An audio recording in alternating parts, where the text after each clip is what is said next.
ভাই শীতকালে তো হাঁস খাইতে হয়, হাঁস খাওয়ার দরকার, প্রয়োজন বেশি। এই শিমুল ভাই, হ্যাঁ আমি তো আশ ভাইয়া গেছি।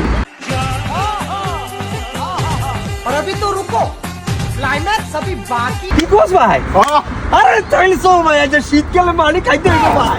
কোথায় আস? আশ ওই যে দা ওই যে ওরে তাইলে তো এটাই হইব। আরে মতিন বাড়ি গো, আর বাবারে আসে না। ভাই রে, কি কোস ভাই? আরে না ভাই, কি কোস? আরে বড় কথা একটা শুনুস কথা না। হইন না। আরে কথা শেষ কথাটা করো। হন। আরে বুদ্ধি আছে, বুদ্ধি চাকরিটা যাইবি গা ভাই, বুদ্ধি বিশ্বাস না না বুদ্ধি বুদ্ধি আছে একটা ভাই। আছে, বুদ্ধি আমার কাছে আছে তো, বুদ্ধি কারি না মাথার ভিতরে। বাইরে আর জ করি খাই, রসমগুলো এক জায়গা দিয়ে থুইয়া কমুজে বাম্পালে খাইলেছে। হ্যাঁ যাতে হারবি নি। আরে কাটা ফসমগুলো সব কাটা করে তোরা ভালো ধরে হালকা তুমু বালে আড্ডি বাটি তুমু কমু বিলে বাম্পালে খাইলেছে। আইলে যা আর কইতে ভিতর ডর। না রে ভাই কোন সমস্যা চলে আর ভাই কে আজকে খাইতে হইব। দরাইস না আমার আছে আমরা আছি না, কিরে ভাই তুই টেনশন করিস কা? তুই হালার করে হালাইতে আবার যাবি গা। না না না না সমস্যা না। আজ কালাই করে